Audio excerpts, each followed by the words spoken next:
Hey y'all, welcome back to the channel. This here's Portie's Garage. On today's episode, we've got Mick's Lexus SC430 back in the garage. And tell us what we're gonna do today, Mick. So we're back in the clean garage because I live on a dirt road. My garage is dirty and I hate working on the ground. And today we are doing the outer tie rods. So last week when we were here, we did the speakers in the back, had all this torn apart. And while we were waiting for glue to dry, we lifted up the side, rotated the tires, gave me a chance to wiggle. We found out the outer tie rod, especially on the passenger side, had a lot of wiggle on it.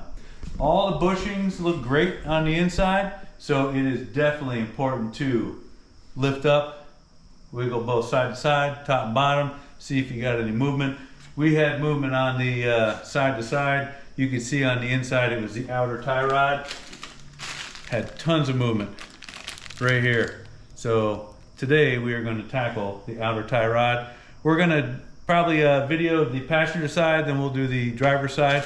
Monday I've got an appointment at a Toyota garage. It's actually cheaper than Bell Tire and anywhere else to get the alignment done, four-wheel balance.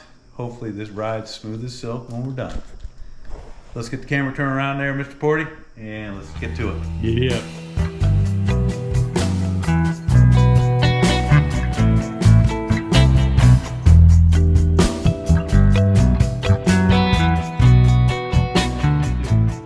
So you can see we got the tire off. I did check the spare. I bought a spare because these originally had run flat. I bought a spare off eBay. She does fit. Got that in the trunk. So we're starting on the tie rod here. First thing I did is I marked the top of the nut, the lock nut, with a line, and we measured from the boot. Hopefully the boot doesn't move. I'm not going back further, but from the boot to here, 2 1/8. So I don't know what size this is. This right here is 19. So I can use that. Fortunately, I had to use this for the locking nut, but being a Florida car, not a Michigan car, I already got that off. So we're gonna take this off, or just crack it a little bit. I'm gonna keep it lined, but just back it off a hair. Next I gotta do is take this cotter pin out, figure out what size that is. But as you can see, remember I said all the bushings were good? That's not so good. I can see right in there. No wonder we got play. Well, I got it turned tight so you can't see any of the play, but it moved maybe 1/4 inch. So let me work on getting the cotter pin off, get the size of this, see if we can crack this nut loose. I'm hoping we don't have to take the caliper off to bang this down. I may loosen this wheel a little bit so I get a little play, so hopefully I can push that down. We'll see what happens though. Give us a minute and we'll set you up for the next phase. So here's the cotter pin that I took off the top of that. So I just grabbed it with needle nose, pried it off, which I probably should not have done. I mean, luckily we still got the lock on here, because I just noticed the new one does not come with one. Oh, there is one back here, but it's a Different kind. different kind. I like that. I'm going to reuse that. So this was a 17, got a ratcheting one on here, and I'm amazed. 3 taps like this, they're hard but not bad. She's coming off. Definitely not a Michigan car. Now the question is, will the tie rod actually come off? So do we want a rubber mallet to try to bang down on this? I think we do. Yeah. Hold on, here's the light. Look at that. Yeah, I think we want to... Do you think I want to loosen this? I have no play at all. Well... Here's... Oh, now my rotor's moving. You did have that moving too. So let's try rubber mallet real quick. If that works, great. If it doesn't, we'll have to get some pullers out or something. I will loosen this up a little bit back in a hair, and then maybe I'll have Mr. Portie do it because I'm turning myself into a grease monkey. Beautiful. Portie's Garage. Woo! All right, as you can see, we are starting to get a collection of tools. Thought it'd be simple, but never is. So we did get this off. First we tried the rubber mallet, banging in here, was hitting the hose line. Tried putting metal on the outside when this was underneath here, banging it, didn't work. Tried prying it with this, that didn't work. Finally I said, let's take the caliper off. Those are 14s. They actually came off pretty easy.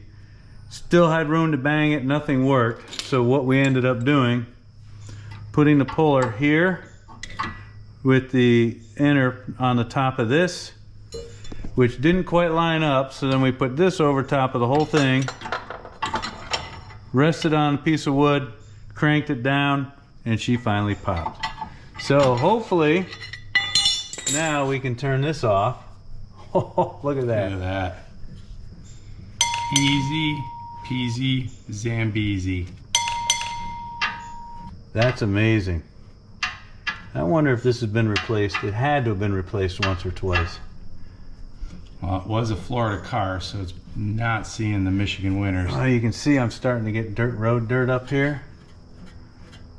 So remember, I still have this marked.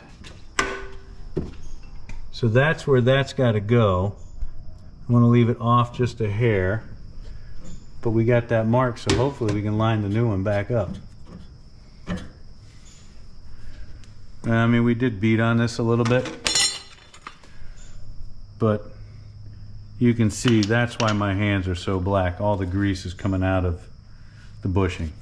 Let's get the other one, see if I can get that turned on here. I think you might as well just keep taping if you want. It should go easy, right? The only part that'll be hard is putting it back up in the hole. Yeah, I know. That's what she said. Where'd that cotter pin go? Right here. Take out that castle nut. Oh yeah. So they look exactly the same. Look good to me. Close.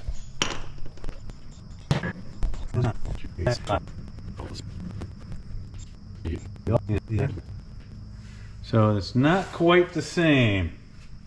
Do you think I pull it out and rethread it, see if it works, or? I mean, I'm only half a thread off. Yeah, I can't be able to read this.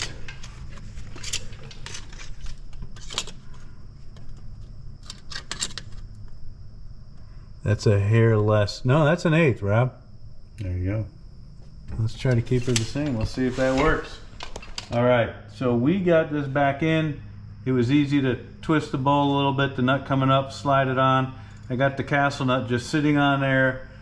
I've got this lined up. I will tighten it in the back, the locking nut, but I'm currently measuring 2 1/8 like we measured before. But you can see I'm not quite lined up the same as I was before. I'm about a half turn on this locking nut off of where I was before. So I don't know. Well, that's why we gotta go get the alignment. So we were looking up torque specs for the castle nut, and we found anything from 46 to 64. Mostly we seen like 50, 51. They say torque it down to the proper torque, which we're going to go with 51, and then line up the castle nut with the hole. And actually, before we do that, I want to see where the hell the hole is. Right in the back or front. Yeah. Looks like I'm going to have a long way to go on here. So we're set to 51. Oh, am I going to need an extension on this?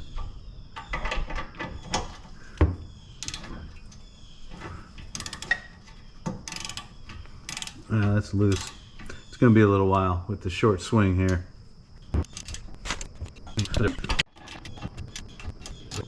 Where am I at? 42. That didn't get 51, did it? When it gets red.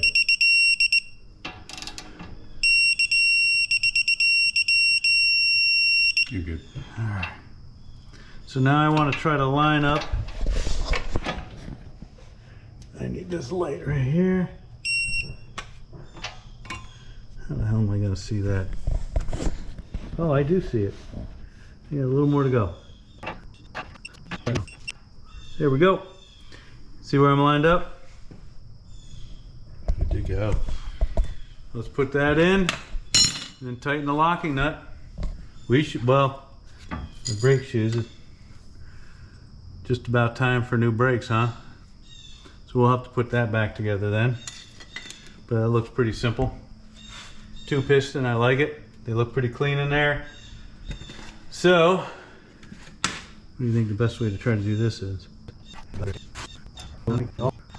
We're actually lower on that. I think I'm gonna have to use the other one and bend both the teeth back. Yep.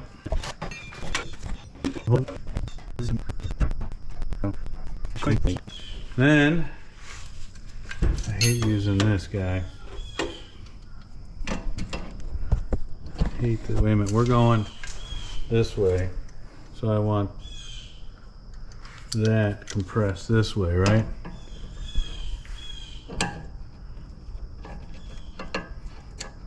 What do you think the torque on this is?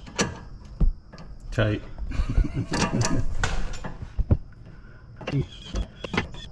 Hey, look at that. You know, your line is almost there, Mike. I know. There you go. Look how close that line is.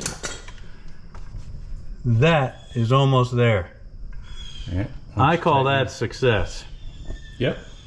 Let's get the brakes put back on, caliper back on, wheel back on. We'll call this job done. Woo! So hey, you can see we got her down. We are done. We did both tie rods, the passenger and the driver. So we did tinker around. We showed you what we did on the passenger, and we noticed all the nuts and bolts were coming off pretty easy. This is not a Michigan car. It was from Florida. So when we did the other side, we made it a lot easier. We decided to take the caliper and caliper bracket off. We could get the puller right on top of the castle nut, or I took the castle nut off, but the end of the tie rod, popped it right out. It was so much quicker, so much easier. So when you're buying a car, if you're not capable of doing this type of work yourself, you might want to check, lift it up and wiggle the tires. But if you look, these are both blown. You can't, you know, the one, this one you can't really tell from the bottom. I should have noticed this other one. Look at that. I should have noticed that. There. Looking underneath before I bought, but it's not expensive, not hard to do. So just make sure you check, you lift it, wiggle your tires, see if you need that. All right, guys, that's going to do it. Hey, if you like this kind of content, give us a like and a subscribe. Hit those post notifications, and we'll see you guys on the next one. Hey, I would like to thank Mr. Portie for letting me use this clean garage, because I got chicken poop and dirt road mud all over my garage. You know it, baby. All right.